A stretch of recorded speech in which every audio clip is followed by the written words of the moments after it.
आधुनिक हुंडाबळी, आयुष्य की किंमत. इथे एक पूर्णपणे आधुनिक हुंडाबळीवर आधारित कथा दिली आहे. आधुनिक हुंडाबळी, किंमत की आयुष्य. पुण्यातील एका मध्यमवर्गीय कुटुंबात राहणारी साक्षी ही अत्यंत हुशार, स्वप्नाळू आणि स्वाभिमानी मुलगी होती.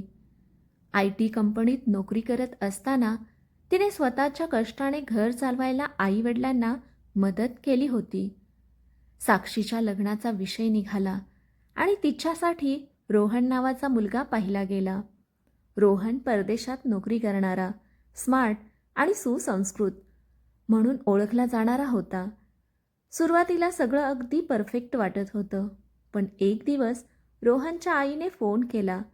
आम्हाला काहीच नको, फक्त मुलीच्या आनंदासाठी थोडं गिफ्ट द्यावं लागतं.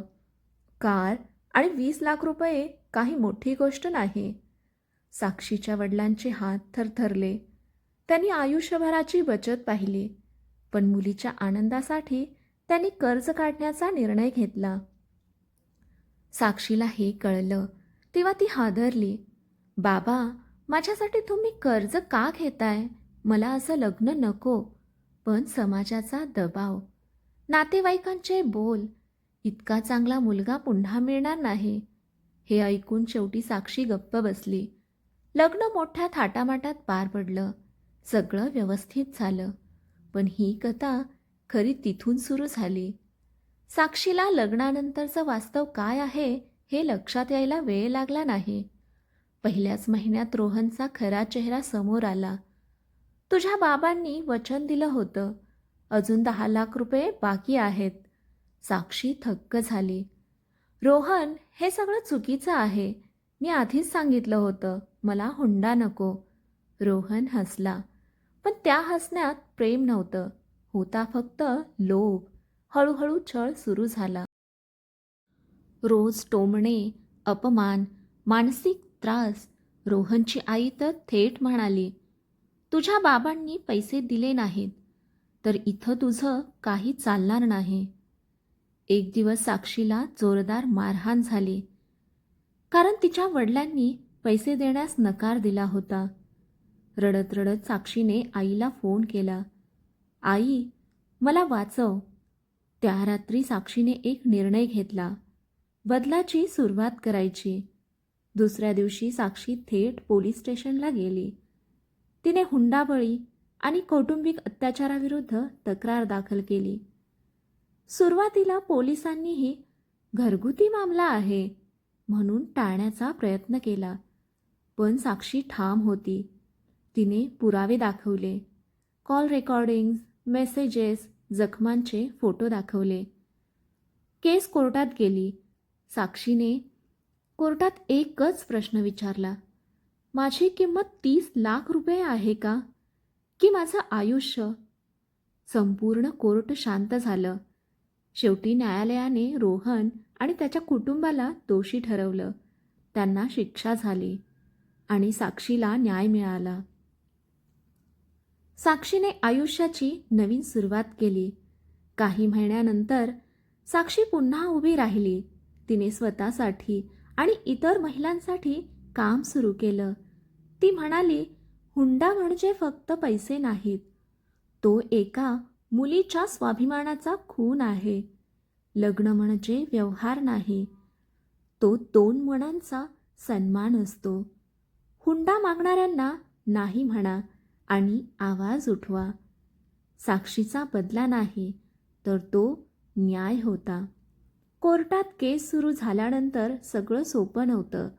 रोहन आणि त्याच्या कुटुंबाने आपली ओळख आणि पैशाची ताकद वापरायला सुरुवात केली. एक दिवस साक्षीला अनोळखी नंबरवरून कॉल आला. केस मागे घे, नाहीतर तुझं आयुष्य उद्ध्वस्त करू. क्षणभर साक्षी घाबरली, पण पुढच्याच क्षणी तिला वडिलांचे शब्द आठवले.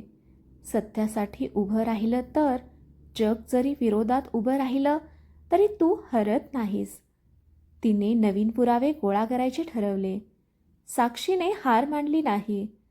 तिने अजून पुरावे गोळा करायला सुरुवात केली. तिला रोहनच्या लॅपटॉपमध्ये एक मोठं गुपित सापडलं. रोहन आधीही 2 मुलींशी लग्न ठरवून हुंडा घेऊन तोडलेले संबंध होते. साक्षीच्या डोळ्यात राग नव्हता, होता निर्धार. साक्षी कोर्टात धक्का द्यायला तयार होती. पुढच्या सुनावणीत साक्षीने हे पुरावे कोर्टात सादर केले. रोहन घाबरला. त्याचा आत्मविश्वास ढासळला. जजने कठोर शब्दात विचारलं, हे पहिल्यांदाच केले आहेस की हा तुझा व्यवसाय आहे?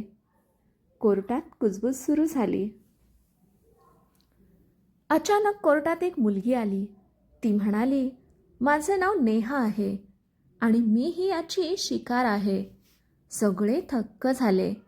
नेहाने सांगितलं, रोहनने तिच्याकडून 15 लाख रुपये घेतले आणि लग्न तोडलं. आता केस फक्त साक्षीची राहिली नव्हती, ती अनेक मुलींच्या न्यायाची लढाई बनली होती. रोहन आणि त्याच्या कुटुंबावर दबाव वाढत गेला. त्यांनी साक्षीला पुन्हा धमकावलं, तुझं करिअर संपवू. पण यावेळी साक्षी एकटी नव्हती. मीडिया तिच्यासोबत उभा होता. सोशल मीडियावर तिची कथा व्हायरल झाली. अनेक महिलांनी तिचं समर्थन केलं. निर्णायक दिवस जवळ आला.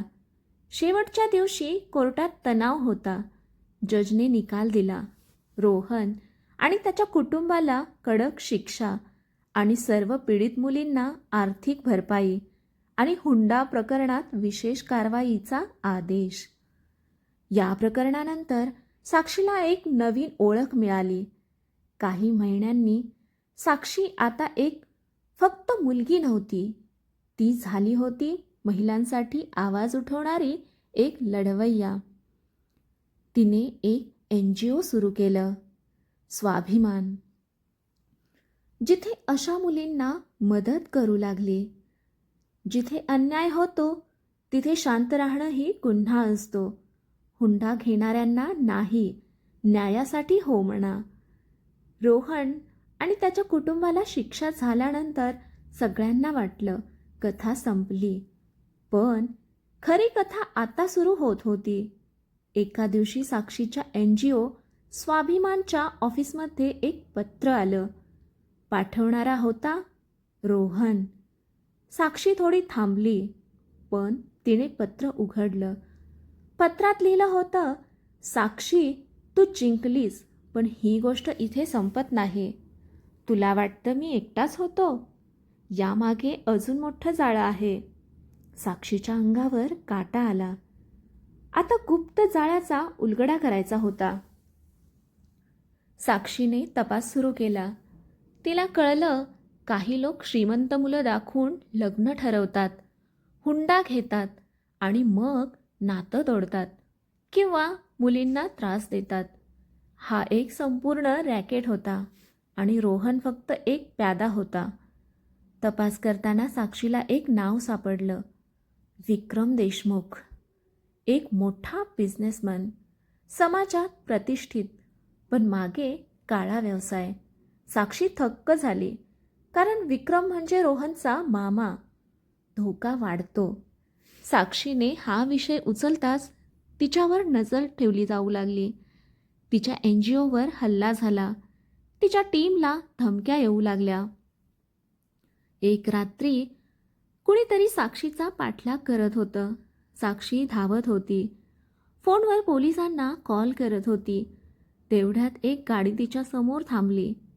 क्षणभर तिला वाटलं आज सगळं संपणार.